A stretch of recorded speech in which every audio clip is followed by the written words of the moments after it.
Okay, so I'm going to start with an apology if some of you have seen these slides before. I did present them at, well, some of them at the National Network. But John asked me to have a look at the report and try and pull out some findings that are particularly relevant to Wales. So I've tried to do that. So if we start with participation, you can see that actually Wales did pretty well. It looks like small numbers. Here we had 316 responses from children and young people and 457 from parents and carers, but that's a response rate of 21.4% amongst children and young people, so 1 in 5, and I think that's pretty good. But it does look like University Hospital of Wales can take a lot of credit for that response rate because they've got 3 times as many responses overall as other units in Wales, which is fantastic and probably would have been a bit embarrassing for Justin if that wasn't the case. But I was just wondering if there is anyone in the meeting from this PDU. It'd be really great to hear how you achieved that. Is there anyone that could share? Hi, Holly. Hi. Rachel from Cardiff. Hi, Rachel. Thank you. I was hoping you'd pop up. Yeah, I think we just sort of did it while families were in the waiting room. We've got 2 tablets. It's loaded up on the tablet, ready to go. And while they're waiting to be seen, we take it in turns so that somebody's responsible for trying to make sure everybody gets, you know, somebody is sort of looking out for who's coming, who can complete the PREM while they're sitting in the waiting room. I suppose it's a whole team effort that we're all keep on top of it. Yeah, I think it was particularly impressive because your unit took part in the pilot, so you'd already asked a lot of your patients to complete this not long before this national PREM, hadn't you? So an extra well done. We did. Thank you. We'll take that on the chin. Thank you for the for the team. All right. Okay, I'll get back to my presentation. Just loading slides again. Okay. So one of the things we wanted for this PREM, which we developed with the Picker Institute to replace the previous PREM, was that we wanted it to be a tool to enable meaningful benchmarking between units. The previous PREM we developed over successive years, there were ceiling effects. So what that means was the majority of patients or parents would respond with the most positive answers. So whilst that was great, it was good to know that generally there were good experiences registered against the metrics that we were asking questions against. It wasn't brilliant for quality improvement anymore. So we asked Picker to develop an overall PREM score from a subset of questions within the PREM that responded to patient-centred care so that we could rank performance between units in terms of the experiences of the families using their services. And you can see that in this funnel plot, the triangles are units in Wales. So all around the mean, really, there are no positive outliers, but importantly, no negative outliers, which is really good. So fairly average, but it's a high average. So the score was the percentage of questions answered most positively by respondents. So it was a binary score per question. It was either the most positive response or it was nothing. So actually 70% is pretty good. And we were interested to see if that overall score correlated with the number of participants that each unit had achieved. We thought it would be a nice little hypothesis. If you're good at encouraging children and young people and their families to take a survey, are you also good at encouraging them to do all the things to manage their diabetes that you wish that they would do? And the answer to that was no. It was a nice hypothesis, but many of you, especially those with smaller returns rate, would be relieved that that was not the case. The overall country level scores, the English and the Welsh scores, were both 0.7, so very comparable performance. So one measure of overall experience that we included was we asked children and young people and their parents and carers to indicate with one of these emojis how they tended to feel when they left their clinic visits. And these are the percentages of children and young people and parents and carers who gave the most positive response, this one. And you can see Wales is third amongst children and young people and second amongst parents and carers. So I think that's a really good result. We wanted to see which questions within the PREM correlated most strongly with these feelings about clinic visits. And we found some fairly strong correlations that were significant, and amongst children and young people and parents and carers, the most important questions seem to be, my diabetes team understand me and my individual needs, or understand us and our individual needs.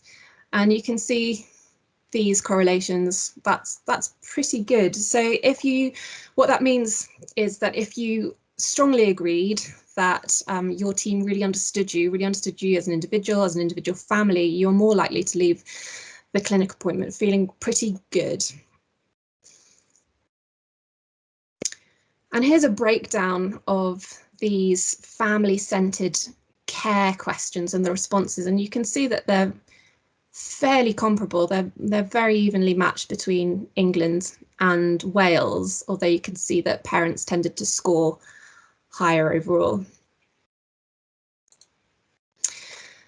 Now, John asked for a Welsh-focused presentation, but as I said, Welsh results were fairly average, between or comparable to England, fairly average amongst the regions. But I did find this result, which might be worthy of attention. So we asked parents whether they could get advice from the hospital 24 hours a day or advice from hospital during core hours. And Wales, over as a regional network, if you look at country level, it's they're on a par.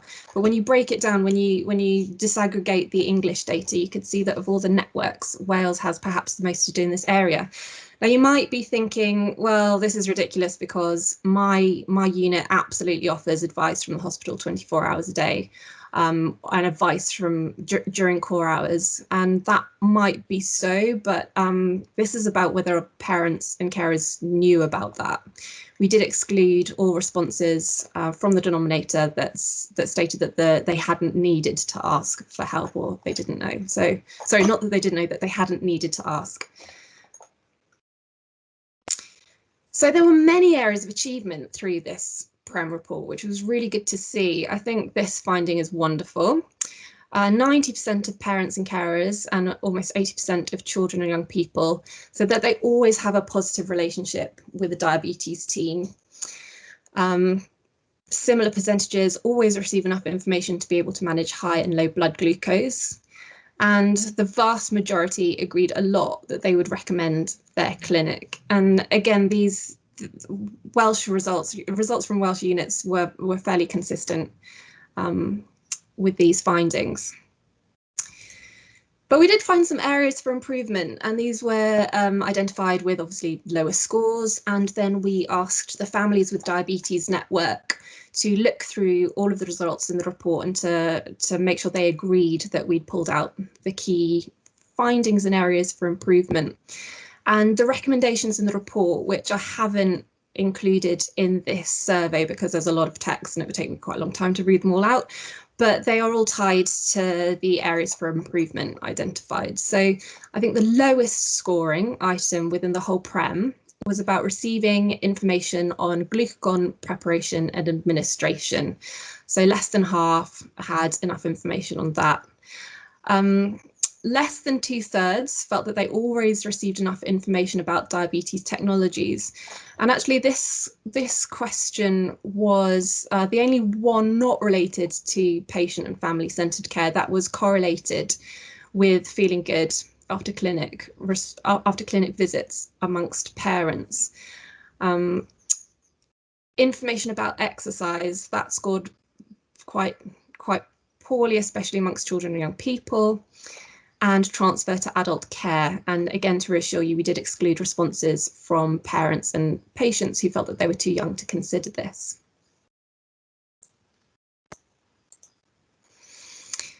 We also found that less than half of those aged 12 and above felt that the waiting area was appropriate for them. And less than 2/3 of children and young people and parents of carers reported that their clinic made it possible to spend time with other parents or children with diabetes. So we did a qualitative analysis, which took even longer than the quantitative analysis of this survey, but it revealed some really rich data and some really useful findings. So I really would, if you have the opportunity, take the time to read through the qualitative analysis. I've summarised it here in this presentation, but we do go into detail with the sub-themes in the write-up. And I think it just really brings to life what's going on in the quantitative data. So we asked 2 questions. What do you find helpful about your clinic visits? And what could your diabetes team do to make them better? And we received over 10,000 free text responses, which we subjected to an inductive thematic analysis. So we identified the main themes and then break them down into sub-themes. And we found a lot of concordance between the priorities of parents and patients. So in terms of what they found helpful about their clinic visits, the top theme was advice and information. Not surprising, that's what you go to clinic for. It was lovely to read so many positive comments about the staff team, whether they were general comments or individual comments about particular staff members. It really brought to life the finding that 90% of parents and almost 90% of children and young people have a great relationship with their diabetes team. It was quite interesting for us doing the analysis that it was interesting to see. I hadn't really expected children and young people, especially the younger ones, to be so interested in their diabetes management.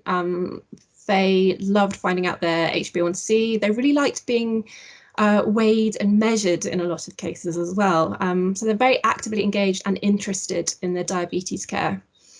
And then support was a strong theme as well, a sense that their diabetes team could support them in a way that friends and family couldn't, because they understood. So what could your diabetes team do to make your clinic visits better? Again, real concordance amongst children and young people and their parents and carers. It's probably worth mentioning that the single biggest response actually was, I can't think of anything, nothing, they're great, or just positive comments in general. I think about 75% of comments received were just positive, so we had to exclude them from the analysis. But the top one was timing of an appointment. So that could just be waiting for a really long time for their appointment, although some did balance that feedback with an acknowledgement that while they have to wait a long time, often they never felt rushed in appointments. And then inconvenient timing of appointments during school hours, with especially older children and young people worrying that they were missing school if they had exams coming up. Families with more than one child with diabetes wishing that they could have their children seen at similar times on a similar day, on the same day even.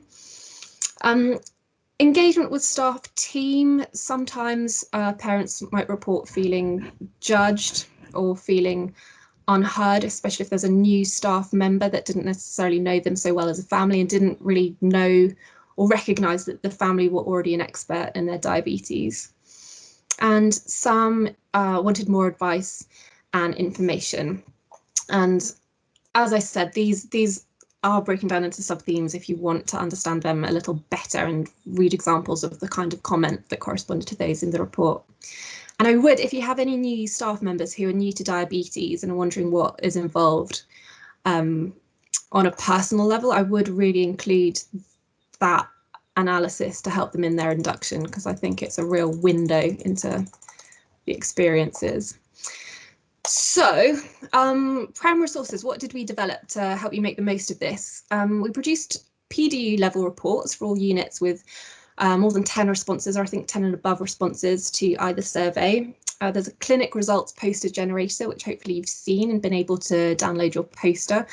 We were planning on posting them out to you all, but we haven't been in the office for a year and you're not even in clinic a lot of the time. So we've made them digitally. So you can get them off the website and share however you would choose to do. And we did an animation with DigiBeat to help promote awareness of the audit and PREM results and encourage future participation amongst families with diabetes. And I just can't believe it's come around so quickly, but we're supposed to be doing another one this year that is due to roll out in May. Obviously, everything has changed since we did the last PREM in 2019. And clinic visits are happening online, very few in person. So we're going to meet with DigiBeat this week to discuss how we might promote the PREM through the app, because we do know that the clinics with the best return rates were the ones proactively going up to their families in clinic, and that's not going to be a possibility anymore. So we need to work out how we can do this digitally. We're going to add a question on the proportion of clinic visits attended virtually or in person to enable sub-analysis. And we're going to add an ethnicity question as well, because that just should not have been omitted. That should not have been omitted from the first survey. I can't believe we did that, because we need to allow sub-analysis there as well. So while I'm here, just to shout out about some other NPD activities coming up. Your unit level reports for 2019-20 are going to be disseminated this week, hopefully. Same as outline notifications. We've got the type 2 diabetes spotlight audit data entry ending on the 16th of April. We've got our online annual conference in May, and I think we'll have the date in the next week or so. And then we've got 5 years of admissions data for a national admissions report coming in the next couple of months. So we'll start analysis on that. And then we've got the 2021 core audit submission ending on the 1st of June. So a lot going on. Yeah, so that's all I've got for you. Do you have any questions or comments, suggestions, anything? Thank you, Holly. Just looking through the chat stream, I think there's a comment from the team in Cwmtaf. Paul, I don't know if you want to explain your comment. Oh, hi. I just wondered, the last PREM we did, our actual participation was 82 patients and families rather than, so would that be the one that's being reported now shortly? No, we have on the figures that you said initially for Princess of Wales Hospital Bridgend, a small number. We actually had 82 participants. Oh, okay.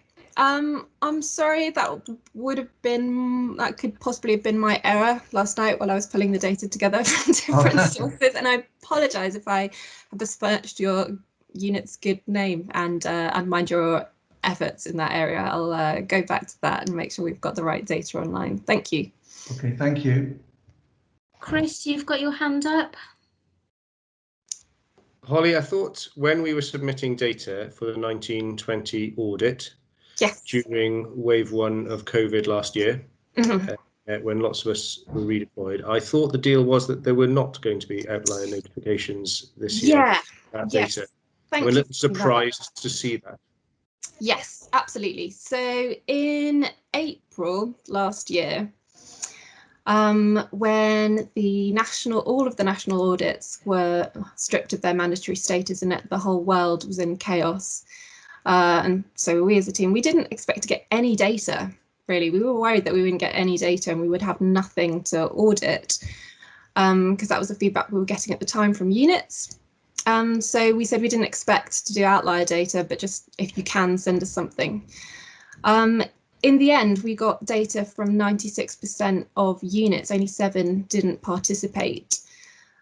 So what that meant was that we did an analysis to compare that data set with our previous data set to see if it would be valid to do outlier analysis, because we were getting a lot of pressure from our funders and commissioners who expect us to do that if we've got the data. So we discussed this at length in our project board meeting, at 2 project board meetings, because the last thing we want to do, it's been a really difficult year for everyone, and we don't want to be in a position of demoralizing units further. But then on the parent and carer side, there was a feeling that, you know, if we have the data, we need to be transparent about it. So we've come to the decision with our commissioners and funders and our board that we will do the analysis, or we have done the analysis, but I think the tone of it just needs to be different this year. I don't want to send the same letter that I would in normal years, and I think the letters that go to senior managers of trusts absolutely need to acknowledge that everyone's trying, and also the action plans that you'll be putting in place based on those results would be completely different now because things have changed in clinical care. So I think I'm hoping to tread the line between, you know, maintaining the rigors of the audit, but also recognizing that it's just been crap for everyone and it's very difficult and units need support rather than censure. But I think so that's where I'm coming from, really. I mean, do you have any comments on that? Did I miss the communication to us about that, or are we finding Well, it out? would be I was going to include it in the communication. So yeah, it hasn't been communicated to clinicians yet. I haven't heard. The outlier communications have not gone out yet. No, so that's as in the decision to change your what you had told us and run the outlier status. Has that decision been communicated to us as clinicians yet? No, I mean, it doesn't affect. It only really affects the clinicians that are going to get these letters. So we wanted to just write to them and explain to them. They are our main focus. Okay, thank you, Holly. We've got Chris, perhaps I'll say something just in here. The 1920 care went up till the 31st of March 2020, and I think lockdown was on the 25th of March. So the care had actually already been delivered at that point. The difficulty was whether people would be able to pull the data together and be able to submit it in a lockdown period. And we were quite surprised to find people did, and all bar 7 units. All units in Wales submitted. In fact, there weren't any non-submitters, which was really good. And when we compared that with their previous years, it was the similar sort of numbers. So they were submitting all the data they had. The communication that went out said that we may not be able to produce outlier. It didn't say we wouldn't. It said we may not be able to, depending on the data. Now, I accept that probably we should have communicated that we did have enough data to do it, but we had to get that. We couldn't do that until we had the support from the funding bodies as to whether we were going to be able to do that or not. And as Holly said, it is a different year this year. So the letter that will come out is yes, to point out you might be or you were an outlier, but there are caveats around that in terms of people's ability to submit data. This year, of course, 2021 is going to be a very different kettle of fish because the care is totally different. Yes. And at the moment, we can't really say anything about what we're likely to receive because we just don't know and what the quality will be like. Absolutely, yeah. And I think it's a conversation that is going to be relevant not just next year and the next year. I think that when we look at the units that are outliers, there's some with a clear improvement trajectory. It's just they started way behind all the other units. So we're sort of uncomfortable giving the same message to units that have got a clear improvement trajectory as opposed to units that don't. You know, some units are really engaging in quality improvement processes. They've got the support of their institutions. Some really still don't. And we get very varied responses to those outlier letters. Some units are absolutely delighted because they've been advocating for more support. They needed a psychologist. They needed something that their trust will now be more amenable to considering when they get that letter. And then obviously some units are in the short term quite upset. It's complex. Thank you, Holly. Did anybody have any other questions about Holly's data or about the PREM in general?